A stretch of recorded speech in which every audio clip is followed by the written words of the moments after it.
आप और हम सबके दर्शकों को नमस्कार। आज हम बात करने जा रहे हैं ग्रहण के बारे में। 26 तारीख को चंद्र ग्रहण जो कि आंशिक रूप से हो रहा है, लेकिन एक्चुअल में बोला जाए तो ये ग्रहण आंशिक से भी ज़्यादा बड़ा है, पूर्ण चंद्र ग्रहण से भी ज़्यादा बड़ा है और उनके कारणों पे हम आगे बात करेंगे। पहले तो हम ये बात करेंगे कि चंद्र ग्रहण होता क्या है। चंद्र ग्रहण पड़ता है जब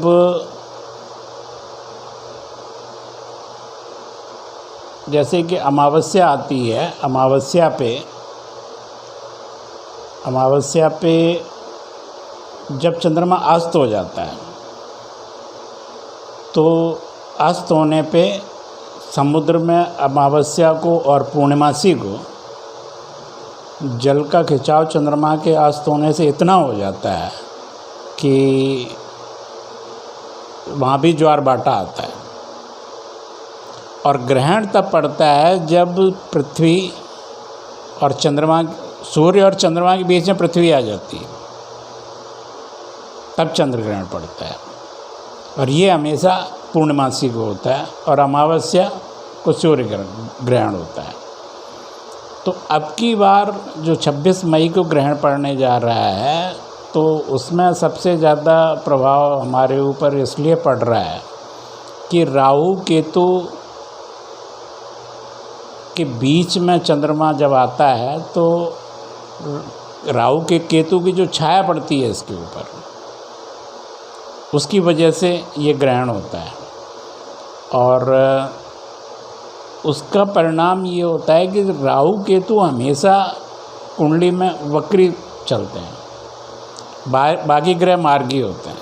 तो वक्री चलने की वजह से चंद्रमा के जब विपरीत क्रम में जब इनका क्रम चलता है तो ये इच्छाओं में और जीवन के जो कर्म योग होते हैं, मन जिनका कारक होता है, जो कि पीछे भी ये बात हो रही थी कि मन आदमी के पूर्व जन्मों के कर्मों से संबंधित होता है।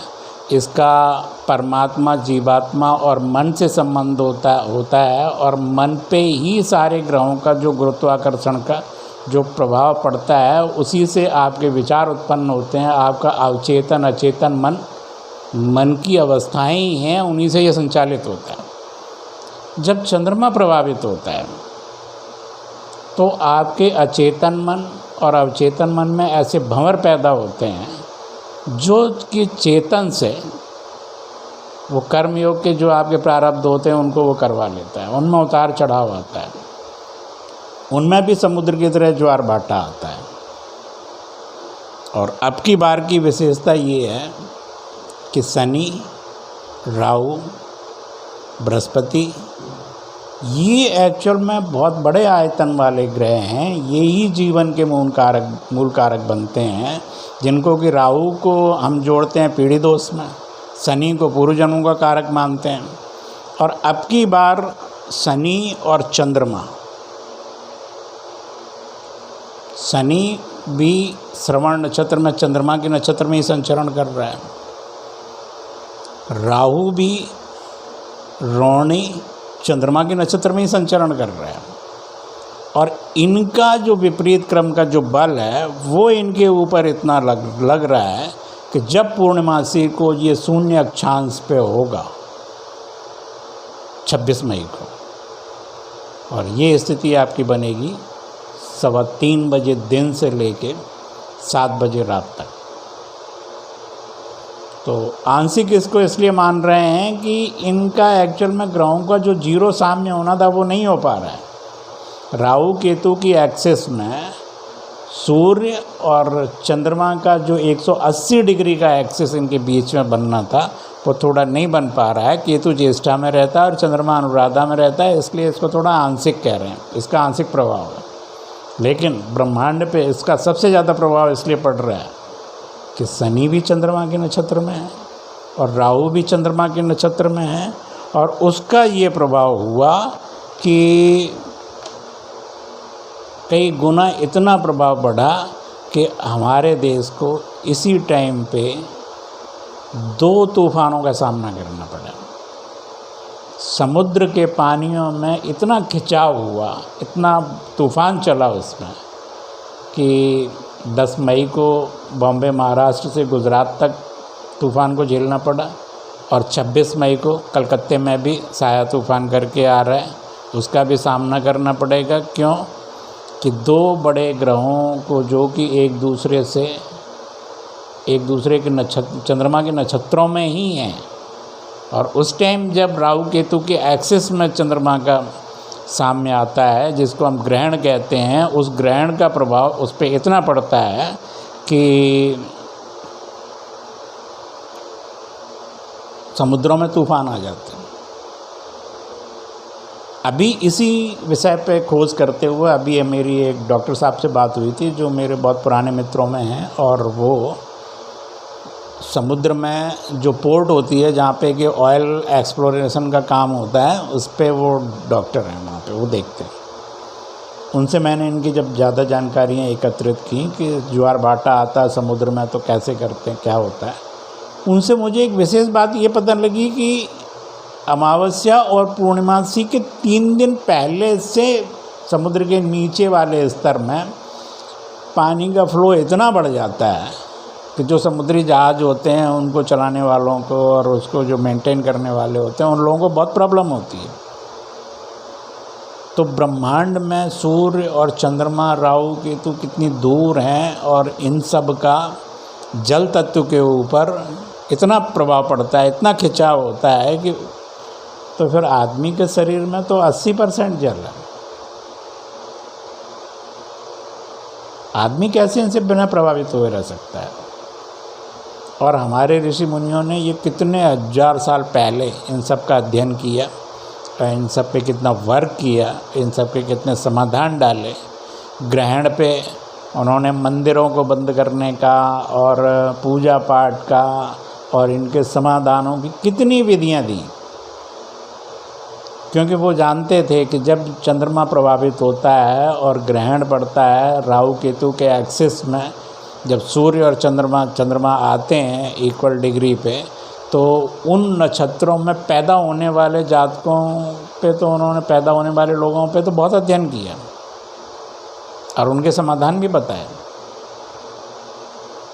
ये आपको किसी भी वैज्ञानिक, चाहे कितनी बड़ी साइंटिस्ट हो, उन लोगों ने ह्यूमन बिहेवियर के ऊपर हमारे ग्रहों के इन त्रिकोणों का क्या फ़र्क पड़ता है, इसका आपको सिर्फ भारतीय ज्योतिष, भारतीय वैदिक साहित्य, भारतीय परंपरा, भारतीय जो ज्ञान है, पुरातन ज्ञान है, उसके अलावा आपको कहीं नहीं मिलेगा।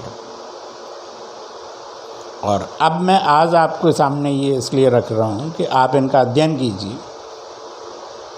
अनुराधा नक्षत्र और कृतिका नक्षत्र के एक्सेस में होगा, लेकिन आंशिक होने की वजह से ज्येष्ठा नक्षत्र भी प्रभावित होगा, क्योंकि केतु वर्तमान में ज्येष्ठा में चल रहा है। इन नक्षत्र वाले जातकों को, इन नक्षत्र वाले लोगों को, चाहे वो किसी भी उम्र के हों, 13 साल से ऊपर, किसी भी उम्र के हों, वो प्रभावित जरूर होंगे। और ग्रहण का प्रभाव 6 महीने आगे तक रहता है, और भूकंप वगैरह भी जो आते हैं वो ग्रहण के 40 दिन पहले और 40 दिन बीच में ही आते हैं। और ग्रहण में भी ज्योतिष का ये वैज्ञानिक सिद्धांत लगता है कि वो हमेशा 6 बजे से 12 बजे के बीच में ही होंगे, चाहे वो रात के हों चाहे दिन के हों। और ग्रहण के 40 दिन आगे 40 दिन पीछे। अभी 10 जून को सूर्य ग्रहण है। सूर्य ग्रहण के आसपास भूकंप की स्थितियाँ जरूर बनेंगी। 30 बड़े ग्रह जब वक्री होते हैं, अभी तो शनि भी वक्री हुआ है, और फिर चंद्रमा के नक्षत्र में राहु चंद्रमा के नक्षत्र में जो चलता ही वक्री है, उसका प्रभाव हमारे ब्रह्मांड पे ये आ रहा है कि 2 तूफान आ रहे हैं। पर्यावरण का कारक, पर्यावरण के बारे में जो बताता है हमारा बुध ग्रह ही बताता है। 30 मई को ये भी वक्री हो रहा है, उस समय भी परिस्थितियाँ और मौसम कुछ बदलेंगे और इनके प्रभाव अनुराधा नक्षत्र पे और कृतिका नक्षत्र पे और शतभिषा और आश्लेषा नक्षत्र पे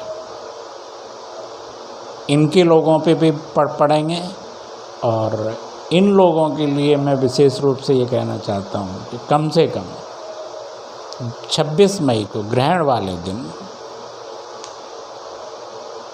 3:15 बजे से लेकर 7 बजे तक अपने आप को बचाने की कोशिश करें। मैं इस सिद्धांत को नहीं मानता कि ग्रहण पड़ रहा है तो ये यहाँ दिखाई नहीं दे रहा, उस जगह दिखाई दे रहा है, वहाँ दिखाई दे रहा है, नहीं दिखाई दे रहा। मैं इस संबंध में कहना चाहूँगा कि आपको तो बहुत से ग्रह नहीं दिखाई दे रहे। शनि है, बृहस्पति है, इतने ग्रह हैं, कौन सा ग्रह आपको दिखाई दे रहा है? लेकिन उनके गुरुत्वाकर्षण के और विरुद्ध बल के क्या आप पे प्रभाव नहीं पड़ता? लोगों के जीवन पे नहीं पड़ता? फिर ये दिखाई नहीं देने से क्या होता है? ब्रह्मांड में जो इनका गुरुत्वाकर्षण बल प्रभावित हो रहा है, जो इनकी रश्मियाँ दूषित हो रही हैं, उनसे जो विषाणु बढ़ते हैं, जो जीवाणु नुकसानदायक होते हैं, उनके लिए हमारे शास्त्रों में व्रत रखना, मंदिर को बंद करना, पूजा पाठ को दूसरे तरीके से करना, जो उनके समाधान की विधियां हैं, उनसे अपने आत्मा को, मन को किस तरह से बचा के इस गुरुत्वाकर्षण की दूषित जो वायुमंडल होता है उसमें किस तरह से हमको बचा के चलना है, इन सब की विधियाँ आती हैं। मैं ये ज़रूर कहूँगा कि इन 4 नक्षत्रों के लोग अपने जो वैदिक परंपराओं में जो समाधान करते रहे हैं वो करें। और जो आप और हम सब के सदस्य तो मुझे फ़ोन करके पूछें, क्योंकि मेरे लिए इतना पॉसिबल थोड़ा कठिन लगता है कि मैं सबके नक्षत्रों का अध्ययन करके फ़ोन करके उनको बताऊँ। आप लोग बात करिए, आप लोग अपनी जो हमारा पेपर जाता है उस पर पिन नंबर होता है, उस पर जन्म और बर्थ डेट के नीचे नक्षत्र लिखे होते हैं।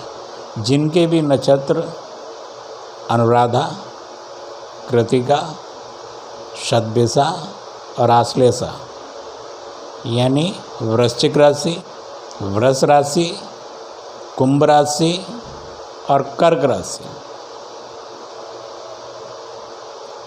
इनमें जिनके भी ग्रह आते हैं वो ज़रूर बात करें। हम प्रयास करेंगे कि उनको समाधानों के तौर पे जो विधियाँ हैं वो उनको बताई जाएंगी और उनका पालन करें। लेकिन इसका सबसे बड़ा इफ़ेक्ट इस वक्त पे इसीलिए हो रहा है कि चंद्रमा का नक्षत्र पे 2 बड़े ग्रह मूव कर रहे हैं। अगर बृहस्पति भी चंद्रमा के नक्षत्र में इस समय होता तो स्थिति और ज़्यादा खराब होती। या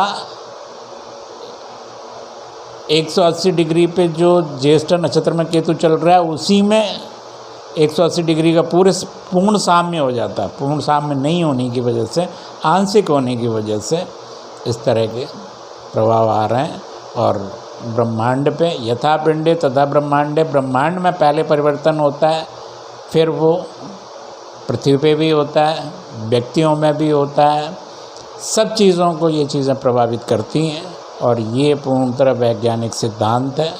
और इसका हम जितना अनुसरण करेंगे, जितना इनके परंपरा में चलेंगे, जितना इनसे साम्यावस्था, प्रकृति बहुत शक्तिशाली है, प्रकृति से जितना हम साम्य स्थापित करेंगे उतना ही हमारा जीवन व्यवस्थित होगा, उतनी ही हमारी परंपराएं अच्छी होंगी, उतना ही हमारा देश समृद्ध होगा।